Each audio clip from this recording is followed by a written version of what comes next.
Welcome to my channel. You're watching English Study. Hey everyone, this is me Shweta Chauhan और आज हम पढ़ने जा रहे हैं ट्रांसलेशन। आज की वीडियो में मैंने एक बहुत ही इंटरेस्टिंग हिंदी स्टोरी को इंग्लिश में ट्रांसलेट किया है। So stay tuned.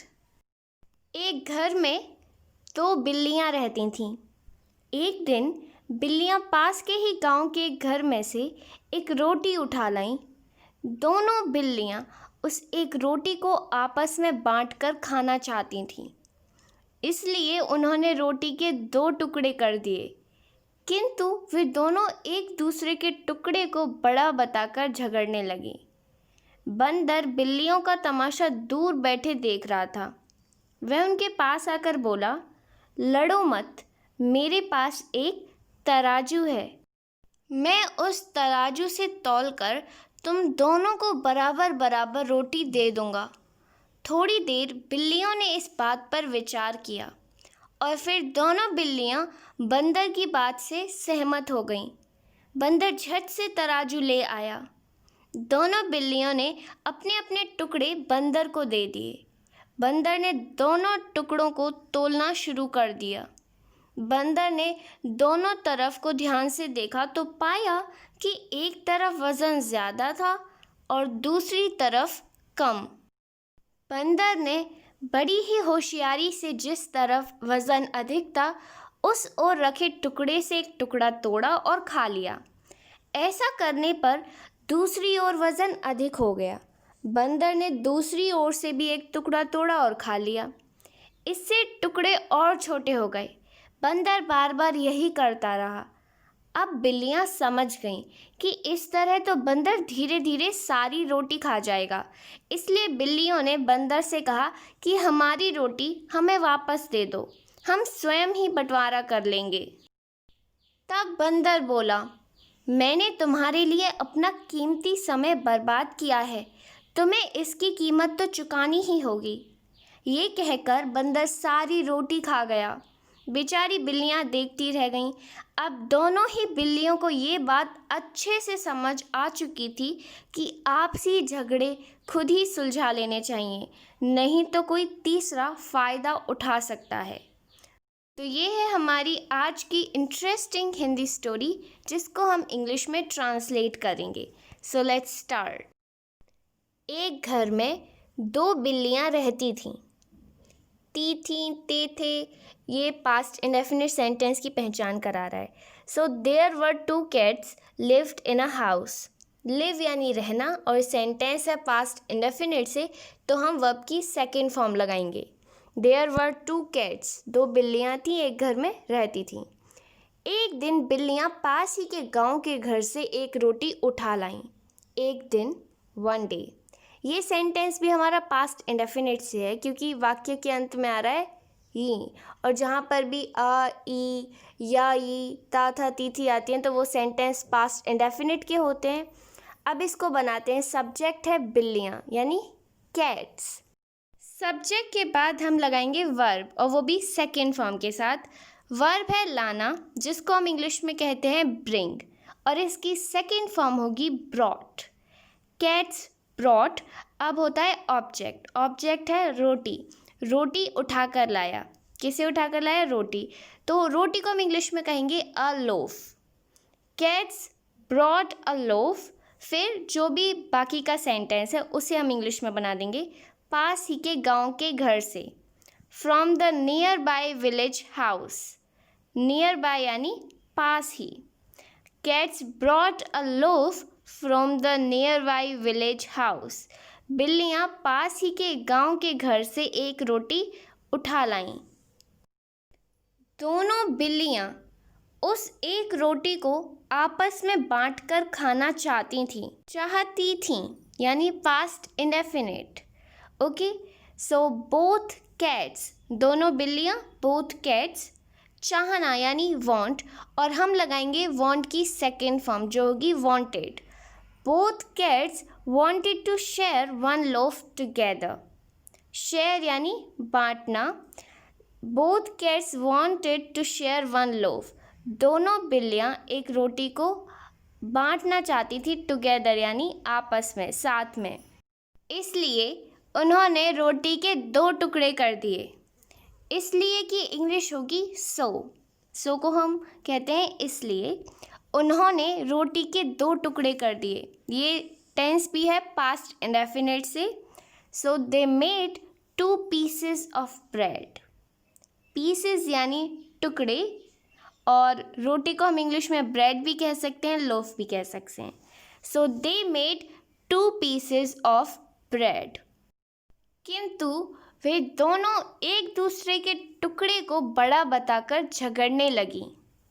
ओके, ये ज़्यादातर पूरी की पूरी स्टोरी ज़्यादातर पास्ट इंडेफिनिट के टेंसेस से बनी हुई है, और ये सेंटेंस भी हमारा पास्ट इंडेफिनिट से है। किंतु की इंग्लिश होती है बट। वे दोनों एक दूसरे के टुकड़े को बड़ा बताकर झगड़ने लगी। दे both started quarreling by calling each other's piece big। सबसे पहले हमने सब्जेक्ट लगाया जो है दे, फिर दोनों की इंग्लिश होगी बोथ, दे बोथ। फिर जो वर्ब है, उन्होंने झगड़ा शुरू कर दिया, झगड़ने लगी, तो हम इसको स्टार्ट बोलेंगे। और क्योंकि ये सेंटेंस है हमारा पास्ट इंडेफिनिट से, तो हम सेकंड फॉर्म लगाएंगे जो होगी started. They both started quarrelling. Quarrel होता है झगड़ा करना, ठीक है। दे बोथ स्टार्टेड क्वेरलिंग, एक दूसरे के टुकड़े को बड़ा बताकर, by calling each others piece big. एक दूसरे के टुकड़े को बड़ा कहकर वो झगड़ने लगी। आगे, बंदर बिल्लियों का तमाशा दूर बैठे देख रहा था। ये सेंटेंस है पास्ट कॉन्टिन्यूअस से। देख रहा था, रही थी, ये सब पास्ट कॉन्टिन्यूअस में आते हैं।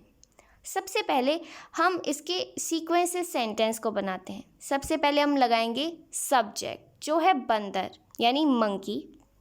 फिर सब्जेक्ट के अनुसार लगाएंगे हम हेल्पिंग वर्ब। सब्जेक्ट है सिंगुलर इसलिए आएगा वॉज, द मंकी वॉज।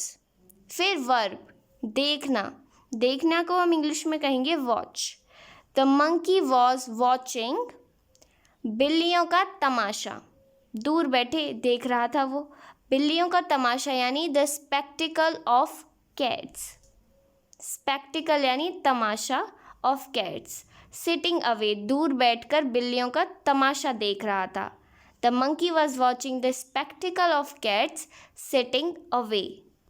वह उनके पास आकर बोला। He came to them and said, वह उनके पास आया। ही केम टू देम, ठीक है, पास्ट इंडेफिनिट है, आना यानी कम, और हम लगाएंगे second form. He came to them, और कहा, और या फिर बोला, एंड सेड, लड़ो मत, डोंट फाइट।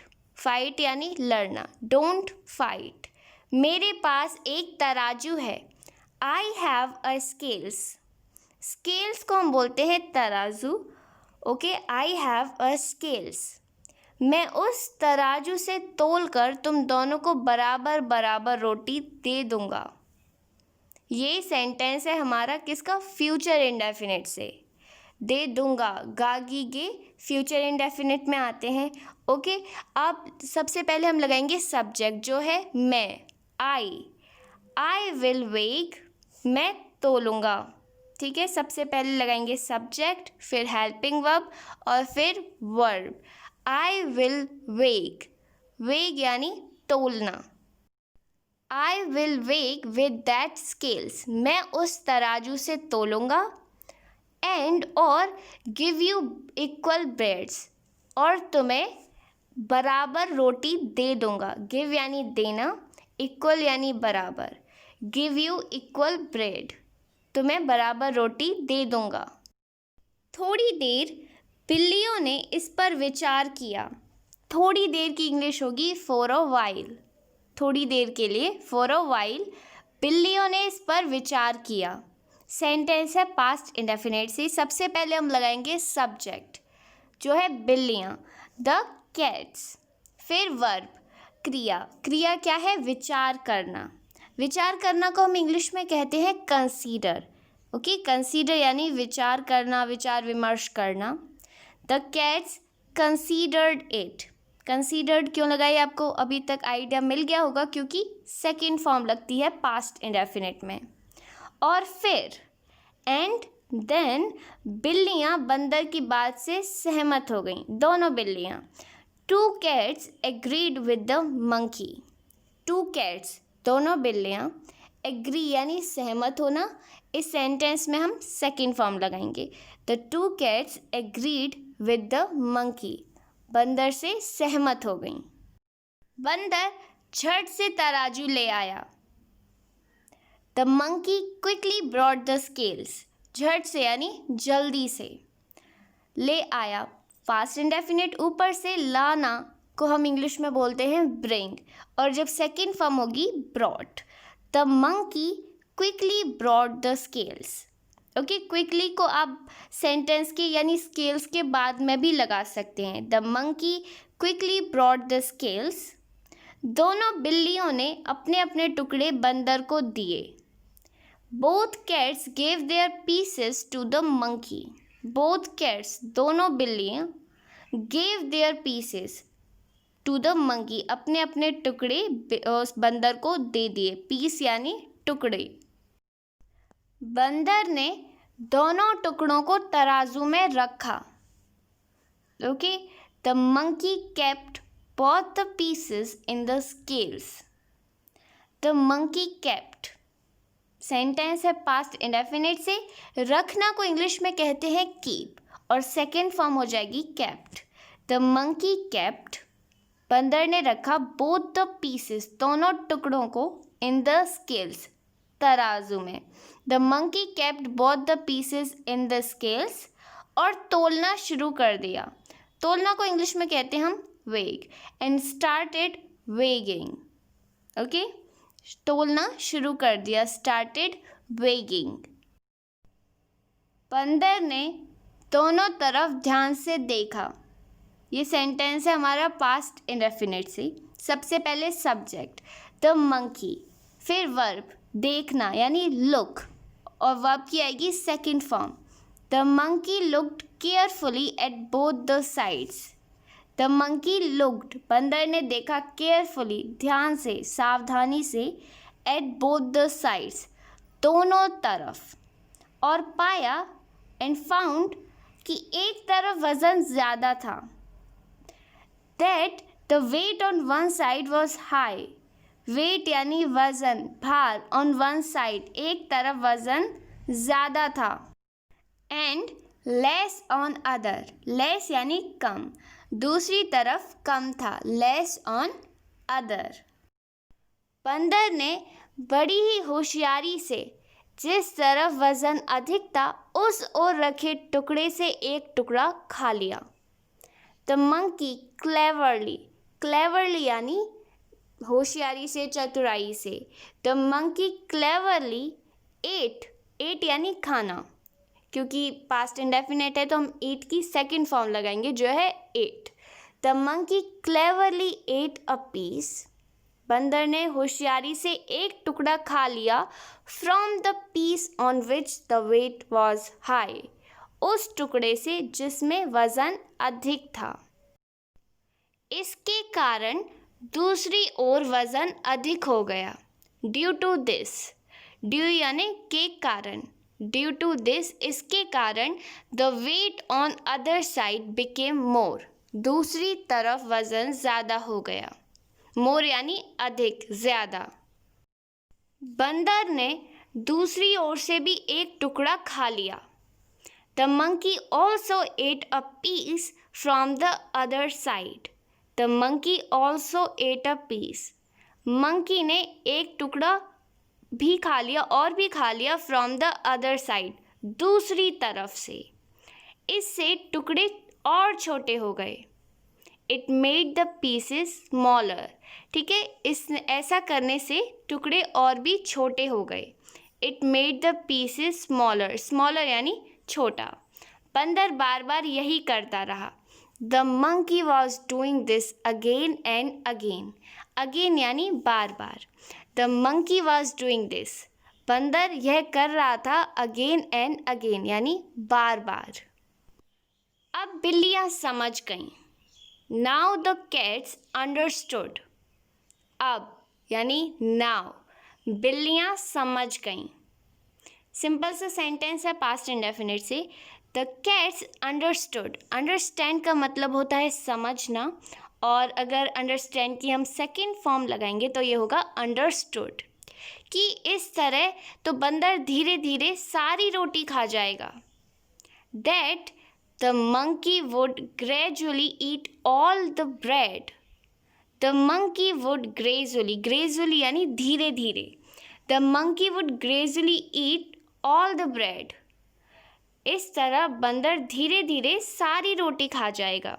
वुड लगाया है क्योंकि सेंटेंस के अंत में आया है जाएगा, इसलिए बिल्लियों ने बंदर से कहा कि हमारी रोटी हमें वापस दे दो। इसलिए the cats asked the monkey. बिल्लियों ने बंदर से कहा या बंदर से पूछा कि दैट हमारी रोटी हमें वापस दे दो। Give us back our bread. Give us हमें दे दो, बैक आवर ब्रेड हमारी रोटी वापस। हम स्वयं ही बंटवारा कर लेंगे। We will divide ourself.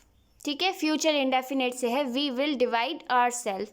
हम स्वयं ही बांट लेंगे या बंटवारा कर लेंगे।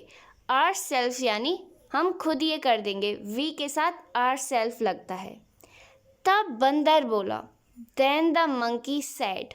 तब बंदर ने कहा या बंदर बोला, मैंने तुम्हारे लिए अपना कीमती समय बर्बाद किया है। ये किया है और लिया है, दिया है, ये सब आता है प्रेजेंट परफेक्ट में। I have wasted my precious time for you. मैंने तुम्हारे लिए अपना कीमती समय बर्बाद किया है। आई हैव वेस्टेड, वेस्ट यानी बर्बाद करना, और प्रेजेंट परफेक्ट में वर्ब की थर्ड फॉर्म लगेगी। वेस्टेड माई प्रीसियस टाइम, मेरा कीमती समय, फॉर यू तुम्हारे लिए। I have wasted my precious time for you. तुम्हें इसकी कीमत तो चुकानी ही होगी। You have to pay the price.